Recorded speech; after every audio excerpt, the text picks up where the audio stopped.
If you've ever thought about wholesaling your handmade goods, this is the video for you, because today I'm going to take you through 10 steps that will get you ready to get started with selling via wholesale to ensure that once you start the process, you already have all your ducks in a row and you know that it is the right choice for you. By the way, the content of this video is also available as a free downloadable PDF mini ebook. You can grab the link to that in the description below.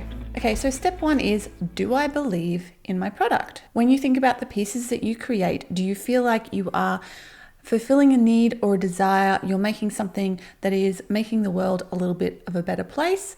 Are you confident that your products are of very high quality so that if somebody was to walk into a boutique and see your product on the shelf, they would think it was beautifully and perfectly made? Would it sit well amongst the other high quality products that are available in that space? Before you try to sell your product to other people, you have to believe that your products are worthy so that you have the confidence to actually share it with the world. Step two, do I make items that are easily replicated?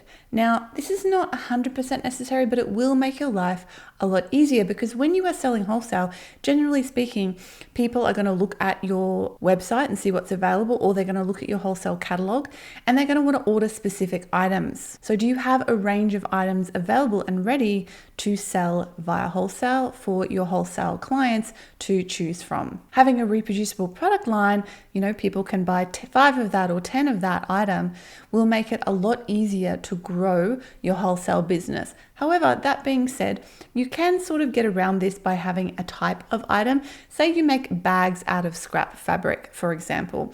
As long as it's the same style of bag and you kind of use the fabric in a similar sort of pattern each time, you can sell that via wholesale by giving a couple of examples and allowing the customer to choose how many they want. And they might even be able to ask for specific colorways, for example. However, wholesaling truly one-of-a-kind items is a little bit more difficult, and you may find it easier to go down the consignment route where you put your products into a shop and you get paid when they sell. This is kind of how traditional art works, where an artist will put their products in a gallery, and then as each piece sells, they will get a commission or a cut of the profit, and so will the gallery owner. That's commission based.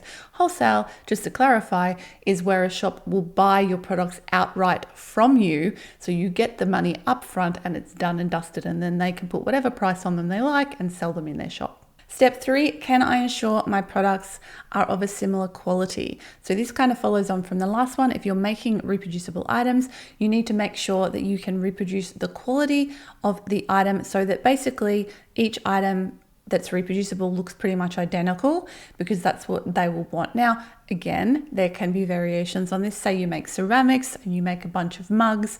They're all made with the same glaze, but of course, what happens in the kiln, each one will look a little bit different, and that's okay because that's accepted in that type of product. But if I'm selling, these earrings that I'm wearing, for example, which are my leaf earrings, I can't have 5 different pairs that are all slightly different sizes and, slightly different dimensions. No, they need to be exactly the same, because the customer is buying that particular product, and so the quality control needs to be good across the board. Step 4. Ask yourself this question: if I halved my prices, would I still be happy with my income? Because this is basically what's going to happen. If you're used to selling at markets or via Etsy or online, whatever that price is, that's your retail price. That's the end price that the customer pays. When you sell that item via wholesale, you're going to be selling it for basically half of that amount of money, because that's just how it works. Now, this is where having the right pricing is incredibly important. First, before you start thinking about selling wholesale. In fact, I have a whole video that will help you to figure that out, and it will explain how to go through the pricing process and make sure you're pricing for wholesale and then pricing for retail. And I'll leave a link to that up here. So make sure, if you are unsure with your pricing, go watch that video after you finish this one. Go bookmark it now, put it in another tab, whatever, and then make sure to get your pricing right, because you are basically going to be making half as much from selling via wholesale as you are selling direct to retail. And if you haven't done your pricing correctly, you're going to be losing money. And nobody wants that. Step 5, ask yourself, can I make a large quantity of my items in a short period of time? Now, An important part of this whole process, which I'm not really going to go into in this video, is having a wholesale contract. I do talk about that in my wholesale know-how course. I take you through exactly how to do that. In fact, as I release this video, I'm doing a big sale on that course. So check it out below in the description. And I cover things about how to get a contract set up and what should go in it, etc. But basically, you're going to have to say to the customer, I need X amount of weeks to make X amount of products, right? So you need to make sure you know how many products you can make in a certain period of time. Don't go selling 100 products and promising that you're going to make them in 2 weeks if that is not possible. You want to keep your customer happy, so you need to give them a realistic time frame, and you need to then, before you even start this process, you need to know what a reasonable time frame is to produce a certain amount of your products. Step 6. Have you fostered a social media presence and interest in my products from fans or from a community? Now, this might seem counterintuitive. You're like, well, the whole point of selling wholesale is that I'm taking advantage of someone else's community to sell my stuff, someone else's customers, and that is true.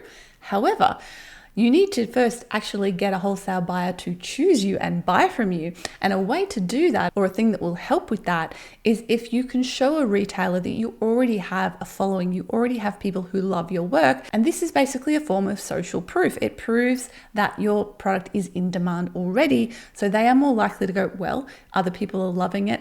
Chances are my customers are going to love it too. Let's take a punt at having this person's work in my shop. So it may really work in your favor when it comes to securing that sale to your wholesaler. Step 7 is, are you ready to accept a bunch of knockbacks before you get a sale?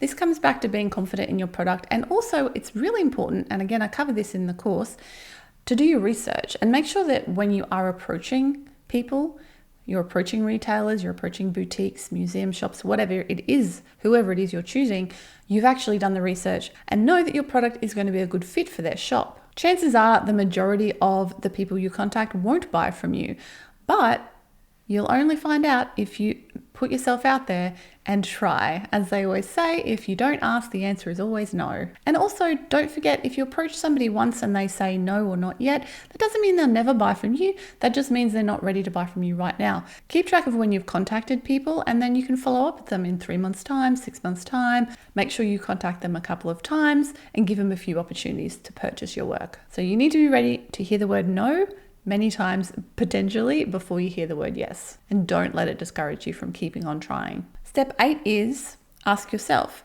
can I comfortably speak about my products and be positive and encouraging to potential buyers? This again goes all the way back to step 1, where you need to be comfortable and confident in the quality of your products, because you need to be able to speak and talk about why somebody might want to buy your product. You know, what is it about your product that's unique? What is it about your product that a potential wholesaler might choose? And why would their customers like it? You need to answer all these questions for them, make it easy for them to make the decision to buy from you. So in other words, you need to put a pitch together that lays all this out briefly. Do not write your life story.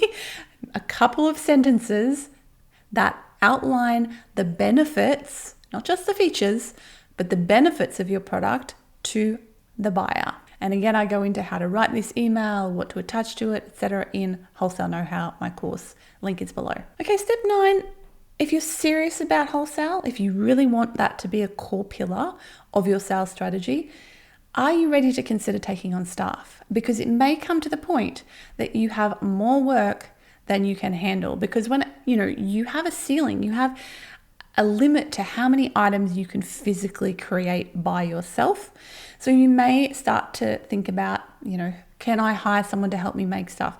Can I hire someone to do some of the admin work? Maybe I can hire someone to do the outreach to stores and get me more stores. And this is a whole job. You can actually hire a wholesale agent, someone who will approach stores on your behalf and get sales for you. Downside of that, of course, is that you pay them a cut of the profit, but that is a thing that exists. So just think about, okay, if I'm serious about growing this way, what's my limit? And you have to know what that is, so that if you start approaching it and maybe going over it, you know what your next step is going to be in order to move past that and keep growing. And finally, step 10, do you know your goal when it comes to entering the world of wholesaling? Sit down and do the following on paper or on the screen, whatever it is, type it out basically, write it down. Decide why you want to wholesale your products rather than selling at markets or selling online. What is your reasoning behind choosing wholesale as your sales avenue? Write down any financial goals you have with your wholesaling. Write down any reasons why you feel that wholesaling is the next step for your business. And then when this is clear, I want you to go back through what we've just covered and make sure you can answer all those questions and you are ready and you are in the right frame of mind and you know what you're trying to achieve when it comes to wholesaling so you can get started. And of course, if you want help with getting started, do not miss my Wholesale Know-How course. It's actually a 5-week self-study course.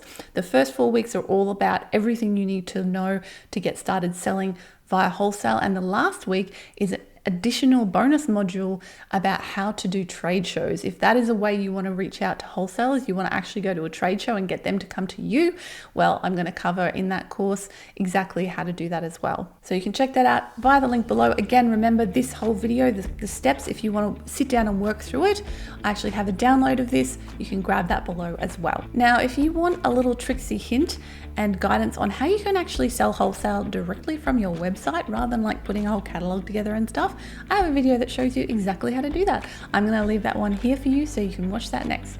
Thank you so much for watching this one. I'll catch you in the next video. Make sure to give me a thumbs up and subscribe so you don't miss all my future videos on how to have a thriving and profitable handmade business. My name's Jess. I'll catch you in the next video. Bye for now.